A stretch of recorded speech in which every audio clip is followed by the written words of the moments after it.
Usar o First Life pela primeira vez foi aquela experiência perfeita, de que todas as propagandas falavam.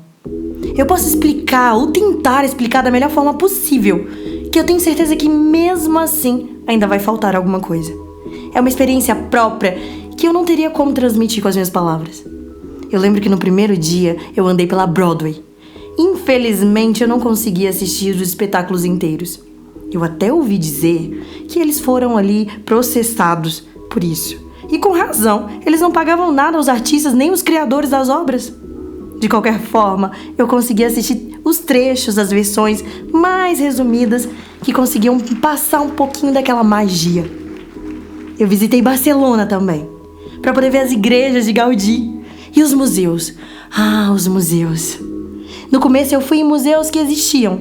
Eu visitei o Louvre, o Tate, o Prado. Cada lugar fantástico. Que arquitetura!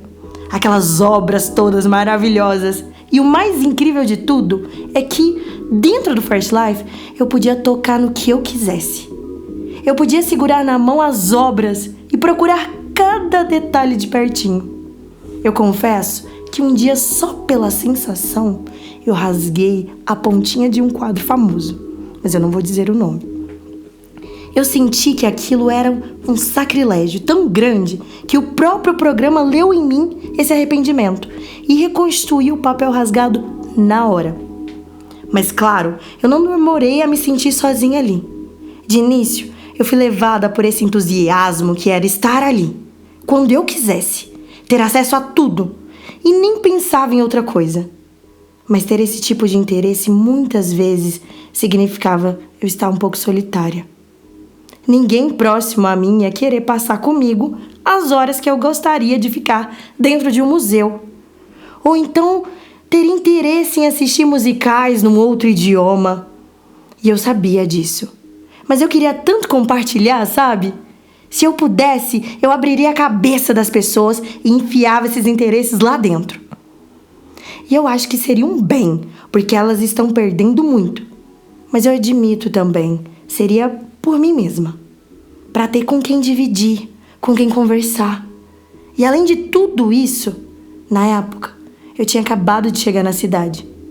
Eu estava trocando as primeiras conversas com o pessoal da universidade, que mais pra frente seria meu amigo. Acho que eu precisava de alguma companhia, independente de qualquer coisa. E eu imagino que esse foi o interesse que o aplicativo detectou em mim. Mas ele misturou isso com o interesse romântico, superficial, que eu tinha na faculdade. E de repente, encontrei o Jairo lá. Não podia ter aparecido alguém pior. Mas fazer o quê? Naquela época era difícil perceber que em pouco tempo eu ia precisar me segurar para não matar aquele desgraçado.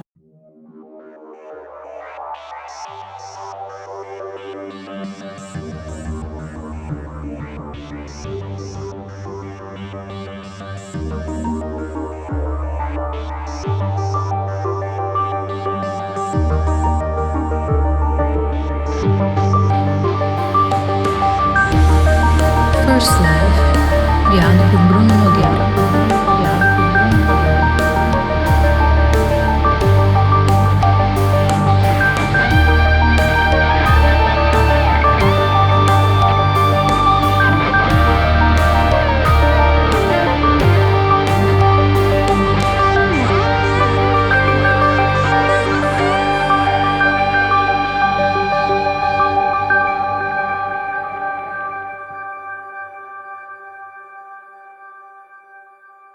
A gente se conheceu na faculdade. Aliás, a gente existia no mesmo espaço da faculdade. Tínhamos algumas aulas juntos. De início, eu me deixei enganar. Ele tinha aquele tipo nerd que eu gostava e achava que indicava alguma inteligência. Aquela aura de conhecimento que você compra junto com a armação do óculos e a roupa fora de moda. E ainda por cima, juntava isso com algumas frases feitas. Sabe aquelas frases feitas que deve ter aprendido num site de citação? Talvez um pouco disso seja o ódio falando, mas não deve estar tão longe da verdade. Agora eu, pelo contrário, me sentia meio intimidada.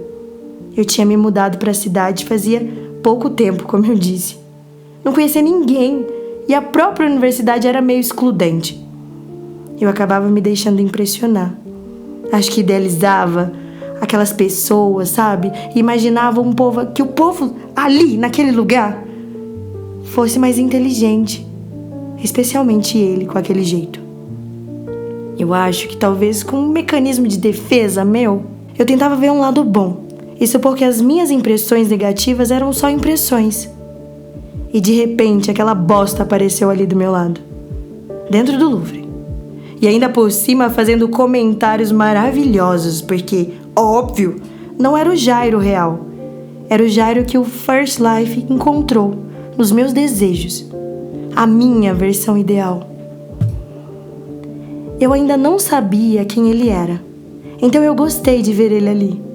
Ainda mais considerando que eu via. Não eram as opiniões dele. Pelo contrário, ele só falava as coisas que eu já concordava completamente. Quando você usa o First Life, ele acaba criando uma espécie de bolha.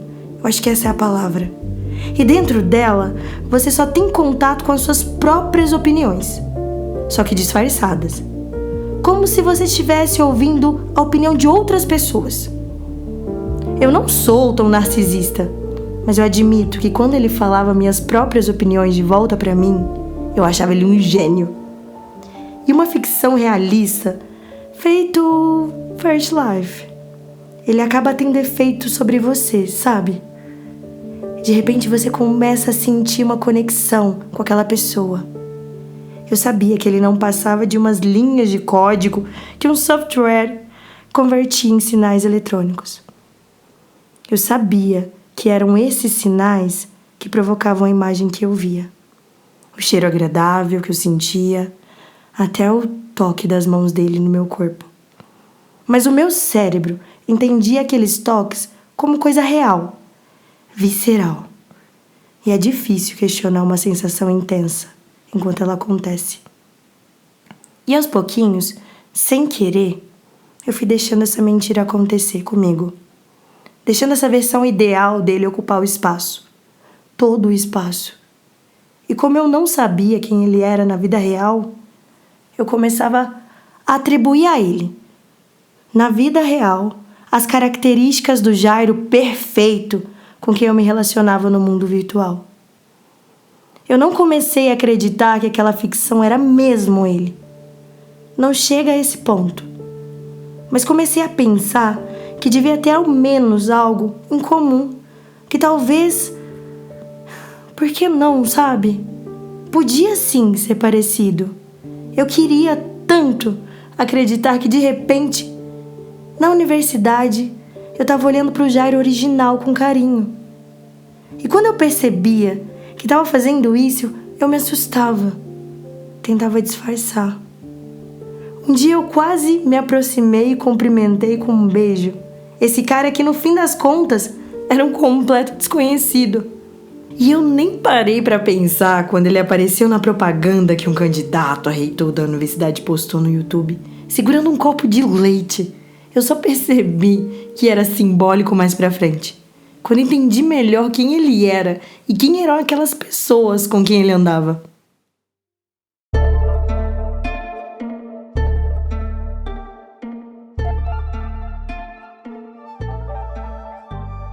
Existe uma coisa inevitável no First Life.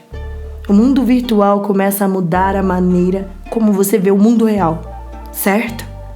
Isso já é senso comum. O programa te mostra um mundo diferente. E conforme você vive nesse mundo, ele começa a funcionar feito uma lente, um filtro. E de repente, quando você olha para a realidade através desse filtro, você não consegue continuar olhando do mesmo jeito quando você desliga. Você começa a desejar que tudo seja igual ao mundo online. E no meu caso, como eu não sabia como ele era, sabe? No mundo real, esse desejo que eu via podia ser verdade. De repente eu já não conseguia enxergar as coisas como antes. O programa consegue alterar nossa percepção das coisas de uma maneira muito potente. Quando eu via o Jairo na faculdade, antes de encontrar no First Life, eu ia com a cara dele. Me parecia simpático, mas ao mesmo tempo era uma pessoa ausente, distante. Eu não acho que imaginaria ou suporia grandes coisas sobre ele, se parasse para pensar, bem no fundo. Mas no First Life ele se sentava do meu lado e a gente conversava por horas. Ele era o homem perfeito, engraçado, inteligente, respeitava a minha inteligência. E se não era tão bonito para os padrões normais, tinha aquele tipo de beleza que me agradava. Nós começamos a fazer uma curadoria artística. Primeiro a gente imaginou e reimaginou o museu com a arquitetura que a gente queria, derrubando e erguendo e movendo as paredes, com o pensamento até ela ficar perfeita. Às vezes até desobedecendo às leis da física. Depois começamos a selecionar as obras e a dispor pelos espaços, tentando ter alguma coerência. A gente variava desde artistas antigos e europeus, Da Vinci, por exemplo, até os contemporâneos, de que eu gosto. Fábio Baroli, Adriana Varejão, Edson Fernandes. Era uma experiência maravilhosa ouvir esses nomes saindo da boca dele como uma sugestão inesperada, quase sem perceber que era nisso que eu estava pensando. Não parecia um programa lendo minha mente, parecia uma conexão entre eu e ele. E quando eu me desconectava e via ele pela faculdade, não tinha como. O carinho que eu sentia pelaquela pessoa virtual se transferia para o Jairo real, cada vez mais.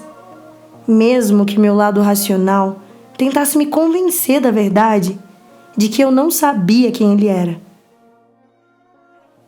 E um dia, numa festinha da turma no barzinho perto da faculdade, conforme eu me soltava e bebia, eu olhava para ele de longe, jogando sinuca junto com os asseclas que ele tinha, e pensava que não, aquilo não tinha como ser completa ficção. Devia ter um fundo de verdade, mesmo que bem lá no fundo.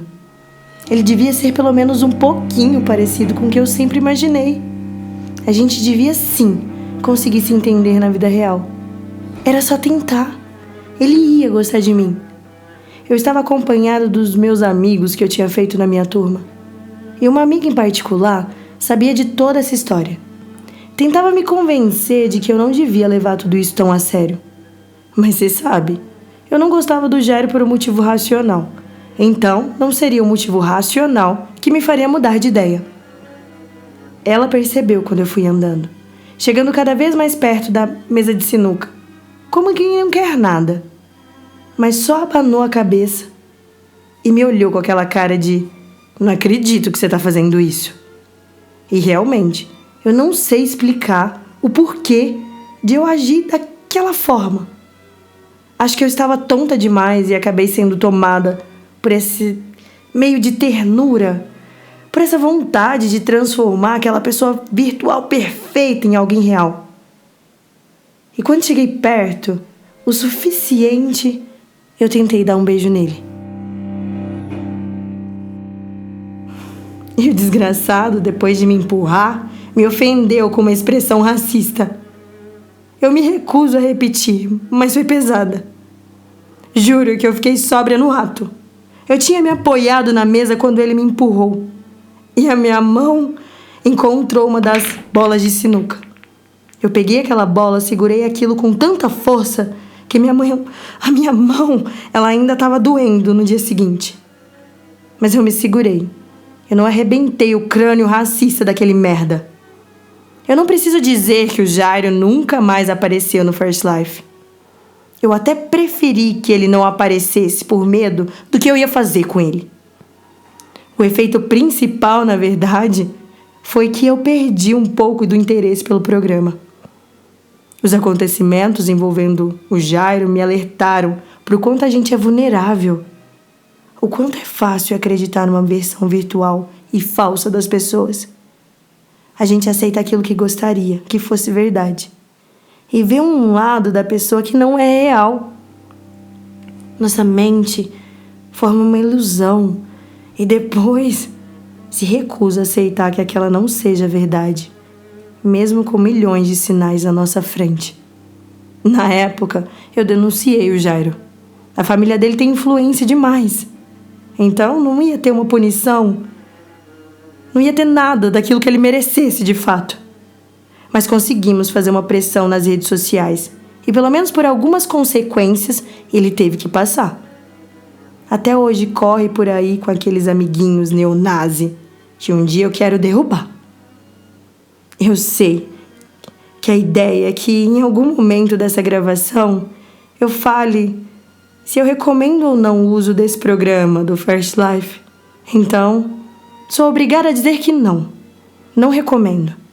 Se dependesse do programa, se a realidade não tivesse se enfiado no caminho, eu podia passar o resto da vida achando que o Jairo prestava. Talvez nunca descobrisse o filho da puta que realmente era. Visitar aqueles museus, aqueles lugares, foi lindo, mas não, eu não recomendo usar o programa. É difícil demais, talvez impossível controlar os desejos. Da última vez que entrei, precisei inclusive me segurar para não capar aquele filho da puta.